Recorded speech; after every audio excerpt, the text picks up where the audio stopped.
mundo, 250 milhões de pessoas falam português. Essa língua, criada há cerca de 800 anos na Península Ibérica, é falada hoje principalmente no Brasil. Por isso, os brasileiros têm um papel importante para o futuro do idioma. No programa de hoje, você vai saber sobre a importância da língua portuguesa no mundo e o desafio dos imigrantes brasileiros em manter contato com o idioma. Existem escolas de português no exterior? Como o imigrante ajuda a difundir a língua? É o que você confere agora no Brasileiros no Mundo. O norte de Portugal e a Galícia, na Espanha, são o berço da língua portuguesa. Derivada do latim, ganhou o mundo a partir do século XV, com o início do Império Colonial Português. Hoje é o quinto idioma mais falado como língua-mãe. Com cerca de 250 milhões de falantes, é oficial nos países da Comunidade de Língua Portuguesa, na Guiné Equatorial e em Macau, uma região administrativa da China. É falado ainda em antigos territórios da Índia que foram colônia de Portugal. O Brasil é o país que tem o maior número de falantes do idioma, 190 milhões. Mas o português falado aqui não é o mesmo de Portugal ou de outras nações da comunidade de países de língua portuguesa. O que nos dá a condição de falar em português do Brasil ou português brasileiro pelo distanciamento que ela adquiriu no que se refere a combinação, a junção com línguas que aqui já se encontravam primordialmente com as línguas indígenas. E aí nós não podemos esquecer palavras também que foram depois incorporadas pela entrada dos africanos. O Brasil está se destacando no cenário internacional e a língua portuguesa ganha com isso. A gestão do idioma depende do poder que está atrás desse idioma. Poder econômico, poder político, né? O Brasil, por exemplo, hoje é um país influente na América Latina e no mundo de uma maneira geral. O Ministério das Relações Exteriores mantém no exterior centros culturais e tem convênios com institutos para difundir a língua portuguesa. Também coordena uma rede de leitores especialistas em língua portuguesa e cultura brasileira, que atuam em universidades de 43 países. O Itamaraty conseguiu ainda material didático infantil para distribuir entre os brasileiros que vivem no exterior. Aliás, a imigração também ajuda a projetar o português falado no Brasil. Para atender os imigrantes, surgem jornais, revistas, portais na internet e emissoras de rádio e TV em língua portuguesa em todo o mundo. As pessoas gostam de ler na sua língua, gostam de ouvir uma notícia na sua língua, gostam de ver algo ser apresentado da forma como eles acham que deva, e que é uma forma sempre cultural, né? Papel especial na difusão do idioma tem os professores de língua portuguesa que escolhem o exterior para viver. Nós temos um grande apoio do Departamento de Negócios Internacionais.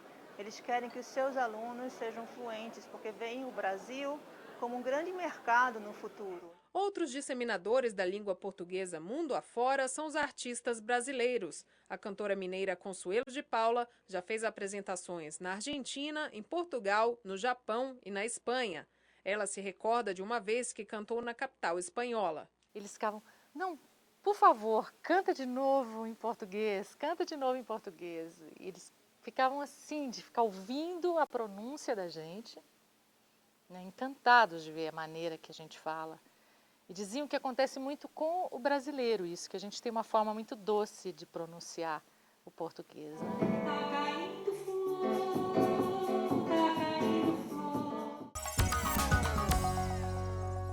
E hoje está com a gente o professor José Carlos de Almeida Filho, presidente da CIPLE, Sociedade Internacional para o Português Língua Estrangeira.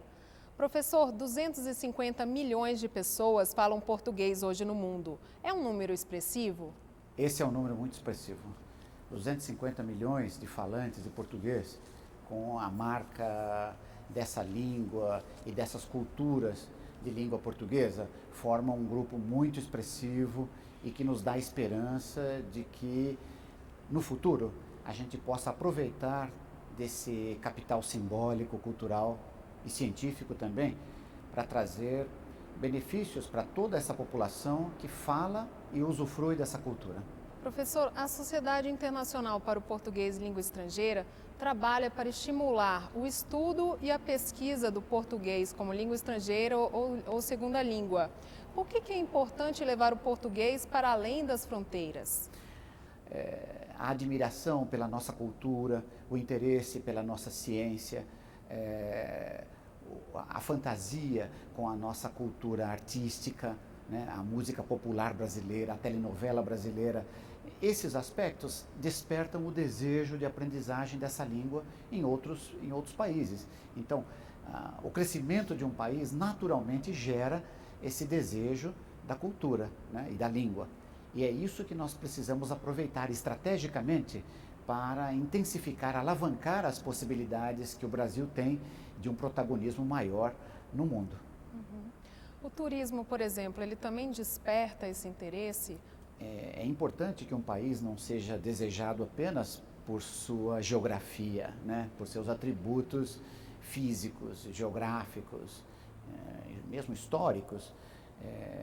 Quando um país começa a produzir cultura de forma generalizada, começa a produzir arte, tem uma produção bibliográfica importante, quando o Brasil passa a ter universidades, programas de pós-graduação, quando um país começa a ter televisão que alcança todos os continentes, nesse caso é importante reconhecer que as pessoas vão desenvolver uma natural curiosidade, né, por essa língua. Então nós precisamos nesse momento tomar precauções, fazer um movimento de atender esse desejo espontâneo que vai nascendo nos países. E o imigrante? Ele deixou o Brasil, está vivendo em outro país, em contato com outro idioma. É importante que ele mantenha a língua portuguesa onde está vivendo? Essa é uma realidade nova. Nós nunca nos vimos no Brasil como um país de imigrantes, então nós sempre fomos um país receptor de pessoas que vêm de outros países. Ainda nos vemos assim, de certa forma, né? As Américas são isso um pouco. Mas o Brasil, na década de 80, 90, exportou muitos brasileiros que buscaram outras condições de vida. Essas pessoas hoje têm filhos que começam a estudar nesses países de origem e começam a perder o vínculo com o Brasil e com a nossa cultura. Então é muito importante que os pais despertem para isso. Isso não é tão espontâneo assim, não são todos os pais que começam a perceber isso. Em alguns lugares, isso precisa de uma certa ajuda, de um certo apoio, de ver o exemplo de um outro, de um vizinho que também faz isso, né, de um compatriota que também faz isso. Mas esse interesse por fazer com que seus filhos permaneçam vinculados à cultura brasileira e à língua portuguesa é de extrema importância para mantermos essa brasilidade, essa expressão da cultura no exterior. Professor, e qual é o papel do Brasil no futuro da língua portuguesa? O futuro da língua portuguesa está fortemente amarrado à cultura brasileira e ao português do Brasil.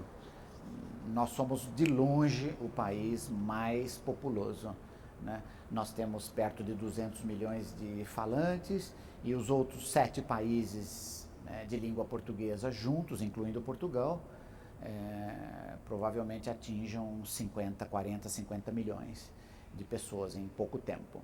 Então, numericamente e a julgar pelo andamento da carruagem, né, conforme o Brasil vai se desenvolvendo, vai assumindo uma posição de protagonismo político, econômico, cultural, naturalmente o português brasileiro vai se valorizar, mas ele também vai precisar de uma estratégia de várias partes, né, que apoiem esse novo patamar de importância da língua e da difusão dessa língua a mais pessoas. E depois do intervalo, a participação dos brasileiros que vivem no exterior.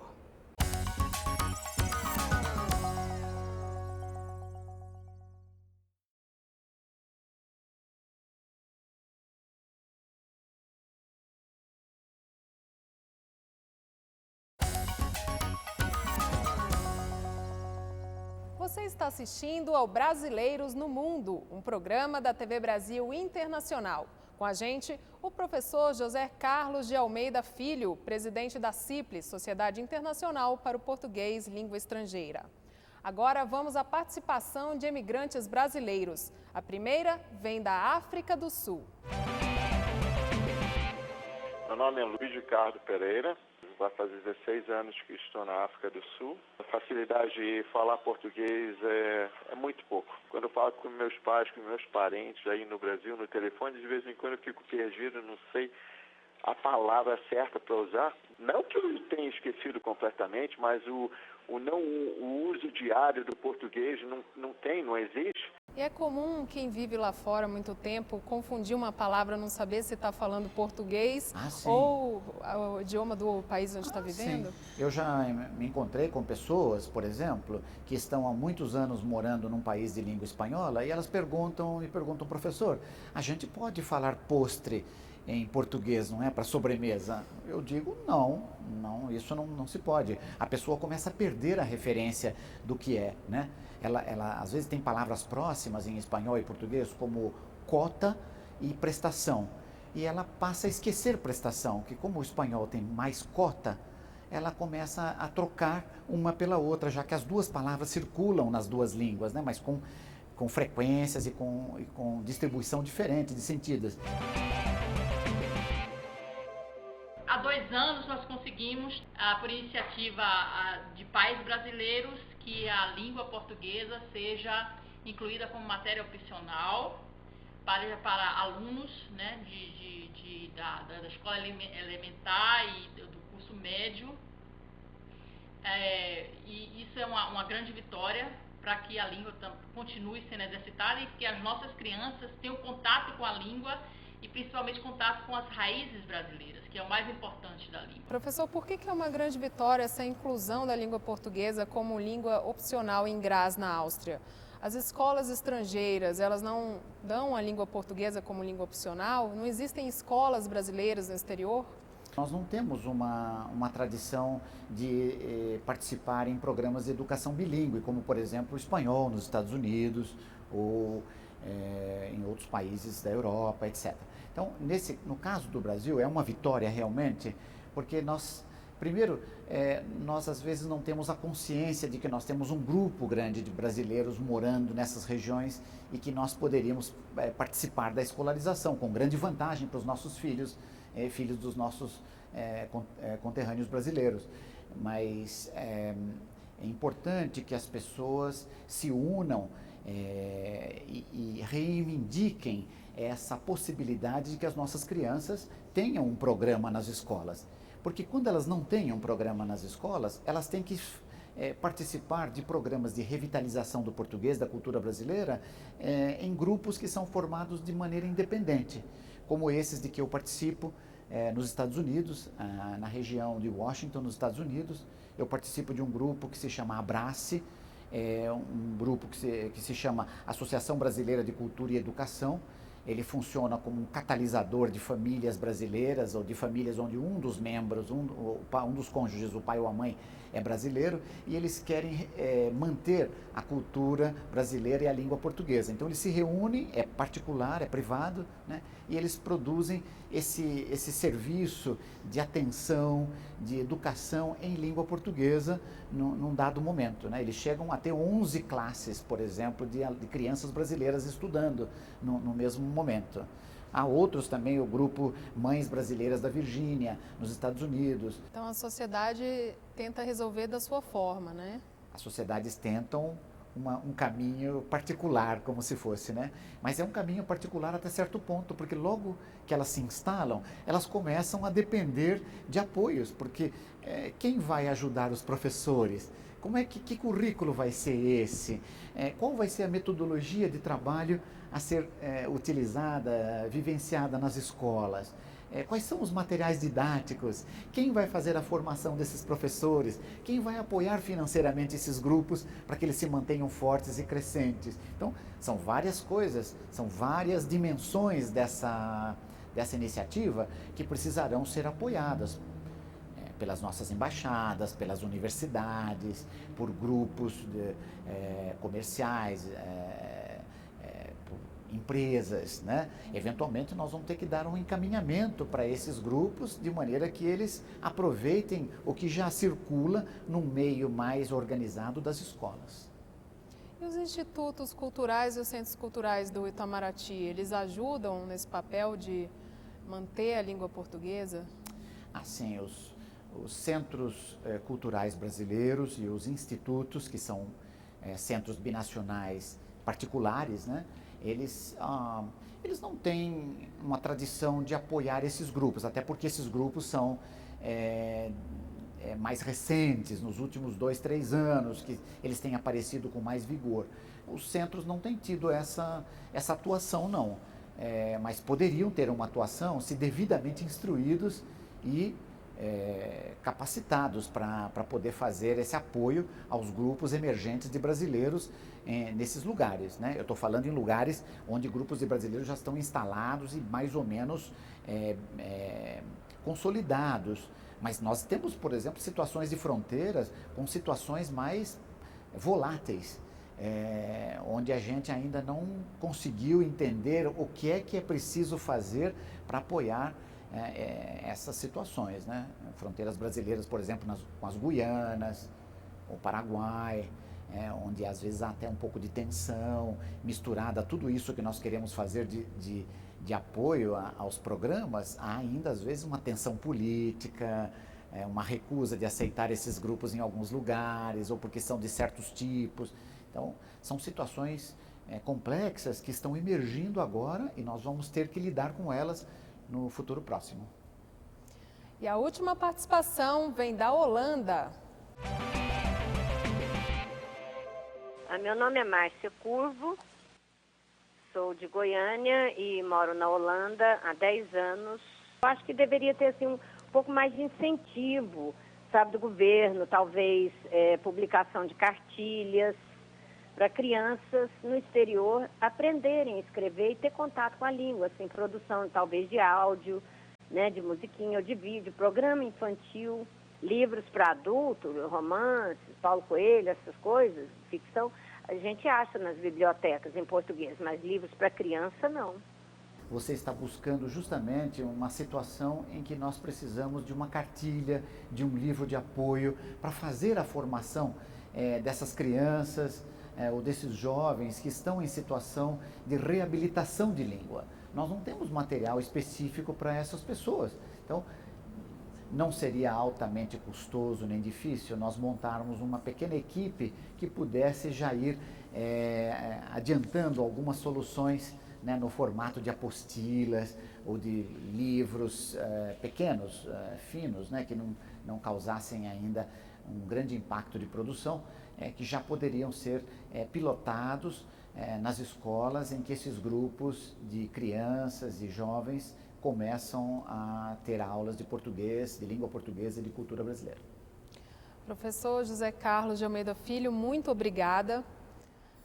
E o programa de hoje termina aqui. Você também pode mandar sua dúvida ou sugestão. Escreva um e-mail ou grave um vídeo em webcam, câmera digital ou até mesmo pelo celular e envie para o endereço eletrônico brasileiros@ebc.com.br. Até a semana que vem.